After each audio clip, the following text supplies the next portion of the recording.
എല്ലാവർക്കും സുഖമാണെന്ന് വിശ്വസിക്കുന്നു. ഡെയിലി അപ്ഡേറ്റിലേക്ക് എല്ലാ ആളുകൾക്കും സ്വാഗതം. നാളെ ഏപ്രിൽ 30 തുറന്നുള്ള ദിവസങ്ങളിലും നിങ്ങൾ ശ്രദ്ധിക്കേണ്ട വളരെ പ്രധാനപ്പെട്ട കാര്യങ്ങളാണ് ഈ ഒരു വീഡിയോയിൽ വ്യക്തമാക്കുന്നത്.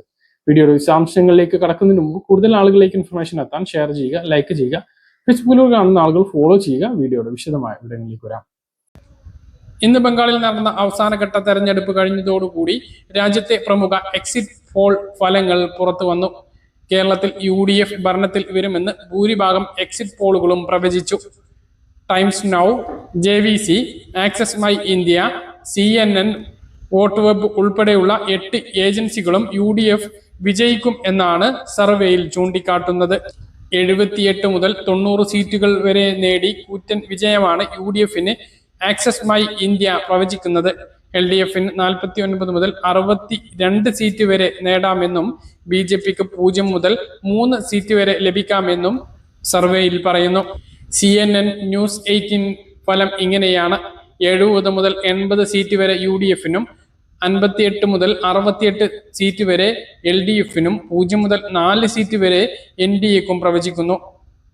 മാർക്ക് സർവേ 71 മുതൽ 79 വരെ സീറ്റ് UDFനും 62 മുതൽ 69 വരെ LDFനും 1 മുതൽ 4 വരെ സീറ്റ് NDAക്കും പ്രവചിക്കുന്നു.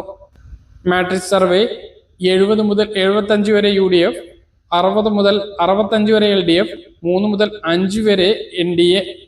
പീപ്പിൾ പൾസ് 75 മുതൽ 85 വരെ UDF, 55 മുതൽ 65 വരെ LDF, 0 മുതൽ 3 വരെ NDA. ടൈംസ് നൗ 72 മുതൽ 84 വരെ UDF, 52 മുതൽ 61 വരെ LDF, 3 മുതൽ 7 വരെ NDAയും പ്രവചിക്കുന്നു. NDTV സർവേ 75 മുതൽ 85 വരെ UDF, 55 മുതൽ 65 വരെ LDF, 0 മുതൽ 3 വരെ NDAയും.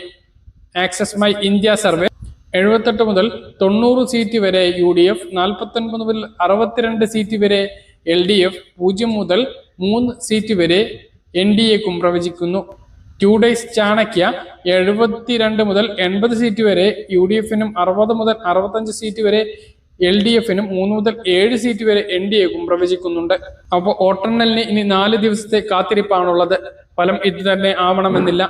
ഇതുമായി ബന്ധപ്പെട്ട് നിങ്ങളുടെ അഭിപ്രായം കമന്റായിട്ട് രേഖപ്പെടുത്താൻ മറക്കരുത്. മറ്റൊരു പ്രധാനപ്പെട്ട അറിയിപ്പ്: രാജ്യത്ത് ഓൺലൈൻ ഗെയിമിംഗ് മേഖലയിൽ നിയന്ത്രണത്തിനും പ്രോത്സാഹനത്തിനുമുള്ള പുതിയ ഓൺലൈൻ ഗെയിമിംഗ് റെഗുലേഷൻ ആക്ട് ചട്ടങ്ങൾ മെയ് 1 മുതൽ പ്രാബല്യത്തിൽ വരും. പണം ഉപയോഗിച്ചുള്ള ഓൺലൈൻ ഗെയിമുകൾക്ക് രാജ്യത്ത് നിലവിൽ ഏർപ്പെടുത്തിയിട്ടുള്ള നിരോധനം തുടരും. എന്നാൽ സാധാരണ സോഷ്യൽ ഗെയിമുകൾക്ക് കർശനമായിട്ടുള്ള നിയന്ത്രണങ്ങൾ ഉണ്ടാകില്ല. പുതിയ ചട്ടങ്ങൾ നടപ്പിലാക്കുന്നതിന്റെ ഭാഗമായി online gaming authority of India എന്ന പേരിൽ ഡൽഹി ആസ്ഥാനമായി കേന്ദ്ര അതോറിറ്റി രൂപീകരിച്ചു. ഇത് പ്രകാരം ഓരോ ഗെയിമും സ്പോർട്സ് ആണോ അതോ പണം വെച്ചുള്ളതാണോ ചൂതാട്ടമാണോ എന്ന് അതോറിറ്റി തരംതിരിക്കും.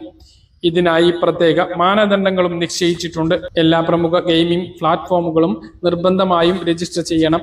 നിബന്ധനകൾ പാലിക്കുന്നവർക്ക് 10 വർഷം കാലാവധിയിലുള്ള ഡിജിറ്റൽ സർട്ടിഫിക്കറ്റ് നൽകും.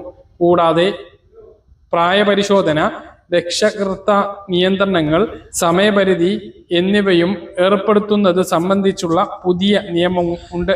സാക്ഷരതാ മിഷൻ നടപ്പിലാക്കുന്ന വിവിധ തുല്യതാ കോഴ്സുകൾക്കുള്ള 2026-27 അധ്യയന വർഷത്തെ രജിസ്ട്രേഷൻ മെയ് 5-ന് ആരംഭിക്കും.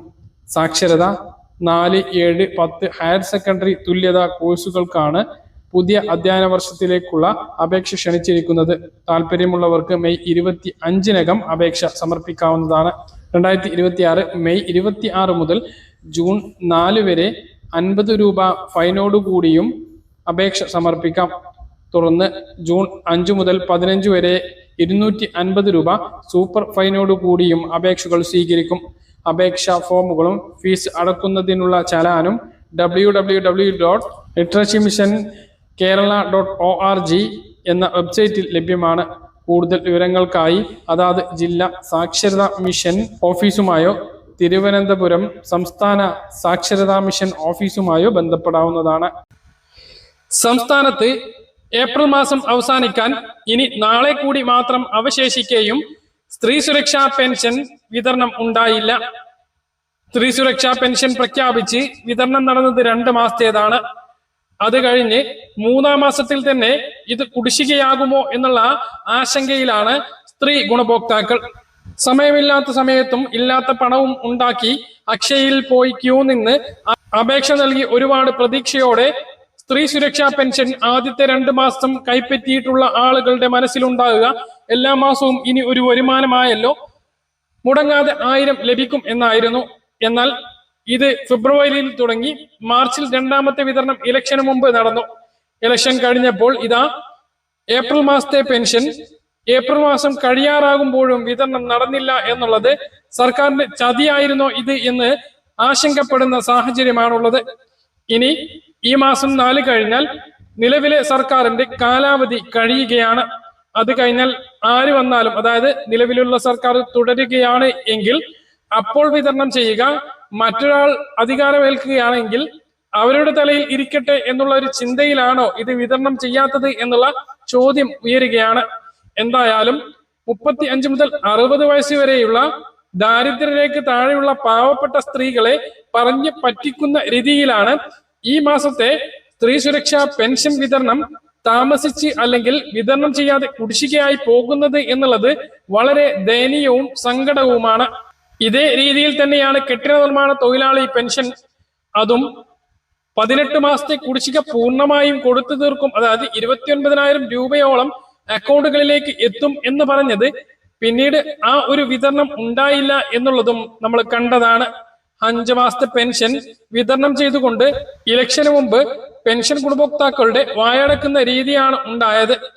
ഈ മാസത്തെ പെൻഷൻ അവർക്ക് ഇപ്പോഴും ലഭിച്ചിട്ടില്ല എന്നുള്ളതാണ് വിവരം. പ്രവാസി ക്ഷേമ പെൻഷനും ഇപ്പോൾ മുടങ്ങിപ്പോയിക്കൊണ്ടിരിക്കുകയാണ്. വിധി വരുന്നതിന് മുമ്പ് തന്നെ ഇനി അധികാരത്തിലേക്ക് ഇല്ല എന്ന് സർക്കാർ തീരുമാനിച്ചത് കൊണ്ടാണോ ഇങ്ങനെ സ്ത്രീ സുരക്ഷാ പെൻഷൻ വിതരണം ചെയ്തു തുടങ്ങി 3-ാം മാസത്തിൽ തന്നെ കുടിശ്ശികയാക്കുന്നത് എന്നുള്ളതാണ് ചോദ്യം. ക്ഷേമ പെൻഷൻ, സ്ത്രീ സുരക്ഷാ പെൻഷൻ കൃത്യസമയത്ത് വിതരണം ചെയ്യുന്നതിന് വേണ്ടി നേരത്തെ ഉത്തരവുകൾ സർക്കാർ ഇറക്കിയിരുന്നു. എന്നിട്ടും ഈ ഒരു തുക വിതരണം നടക്കാത്തത് വളരെ ക്രൂരമാണ്. ക്ഷേമ പെൻഷൻ വിഷുവിന് മുമ്പ് ഏപ്രിൽ മാസത്തേത് വിതരണം ചെയ്തിരുന്നു. പക്ഷെ സ്ത്രീ സുരക്ഷാ പെൻഷൻ അതുണ്ടായില്ല. ക്ഷേമ പെൻഷൻ ഇനി മെയ് മാസത്തേത് മാത്രമാണ് ലഭിക്കുക. അപ്പോൾ ആരാണ് എങ്കിലും പുതിയ ഭരണസമിതി അധികാരത്തിൽ വന്നിരിക്കും. ആ ഒരു രീതിയിൽ തന്നെ സ്ത്രീ സുരക്ഷാ പെൻഷൻ, അതായത് അടുത്ത ഭരിക്കുന്ന സർക്കാർ വിതരണം ചെയ്യട്ടെ എന്നുള്ള രീതിയിലേക്കാണ് ഇത് പോകുന്നത് എന്ന് സംശയിക്കേണ്ടിയിരിക്കുന്നു. ഇതേക്കുറിച്ച് നിങ്ങൾക്ക് തോന്നിയിട്ടുള്ള കാര്യം താഴെ കമന്റ് ആയിട്ടൊന്ന് രേഖപ്പെടുത്താൻ മറക്കരുത്. പറഞ്ഞ കാര്യങ്ങൾ കൃത്യമായിട്ട് മനസ്സിലാണെന്ന് കരുതുന്നു. ഇതുപോലുള്ള ഇൻഫർമേഷനുകൾക്ക് ഫോളോ ചെയ്യുക, സബ്സ്ക്രൈബ് ചെയ്യുക. മറ്റൊരു വീഡിയോയുമായി നമുക്ക് വീണ്ടും കാണാം. ഇതുവരെ